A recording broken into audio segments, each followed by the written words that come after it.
Before we begin, let me ask you a quick question. When you read political news online, do you ever feel like sometimes the sentences are unusually long, complicated, or even a bit confusing? If yes, you're not alone, because today's presentation explains why that happens. Good morning everyone, my name is Yumna Rovan Salsabila, and today I am going to present my research title, Syntactic Complexity in Political News Discourse, analyzing BBC's How Peter Trump Must Feel Escalated and What Happens Next.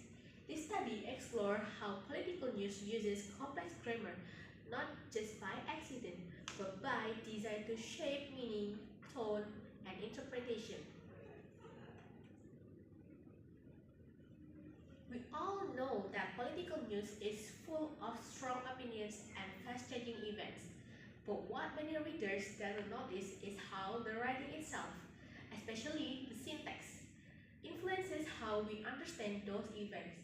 Political news often uses long sentences, multiple clauses, embedded phrases, and structures that hide or highlight certain information. These all make it rich but also difficult to follow. So the recent problem I want to answer is, how does syntactic complexity appear in political news? And how do these structures shape meaning and emphasis of the information?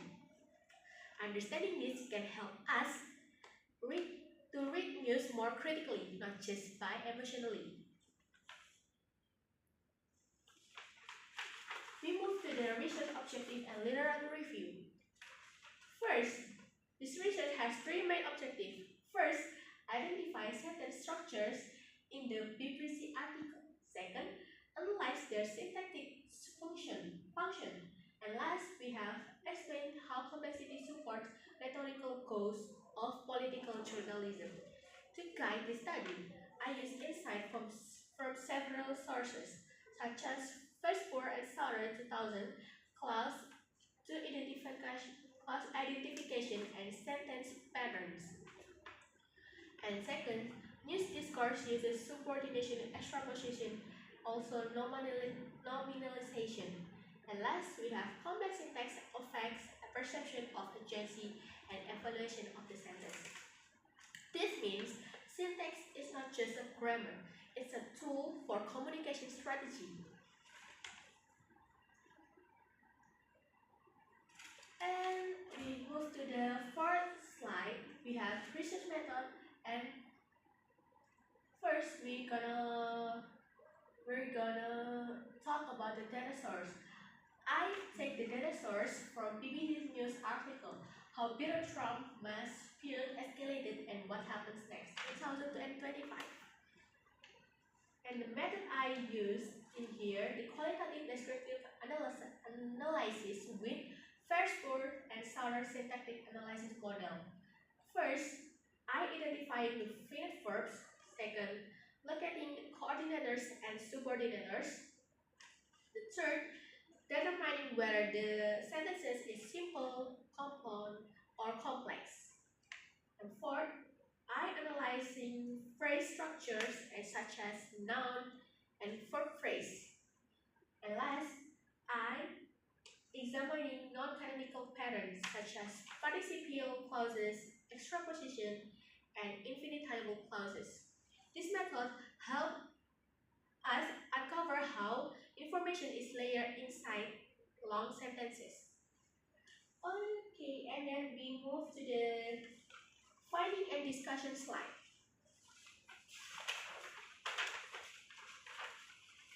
Here are the main findings of my article, of my research. The article uses high syntactic complexity, including complex sentences, participial and infinitival clauses, extrapositions such as there or in, embedded noun clauses.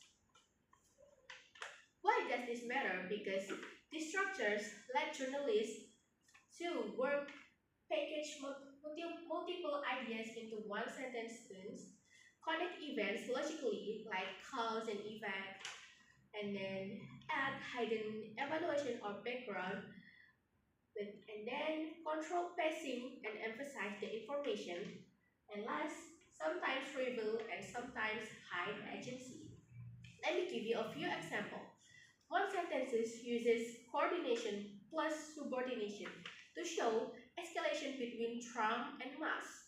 Another sentence uses participial clauses like including by funding challengers, by funding insurgent challengers, which hide additional context in a phrase. And another sentences uses with extra position start with there had been some thought, delaying the real subject for rhetorical effect. These, these all are not random choices. They shape how we read and interpret political conflicts. So the syntax actually becomes a storytelling tool. Okay, and last slide we have conclusion and closing. To conclude, this study shows that syntactic complexity in political news is intentional and functional to deliberate strategy in political journalism. It helps journalists convey detailed, nuanced information while guiding readers' interpretation. By understanding syntax, especially structure like subordination, extraposition, and embedded phrases, we become more critical readers. We can notice how tone, bias, and emphasis are subtly built into the text. As a closing point, this research highlights the value of teaching syntax not just a grammar, but as a literary skill for understanding real-world text, especially in political news. Thank you for listening.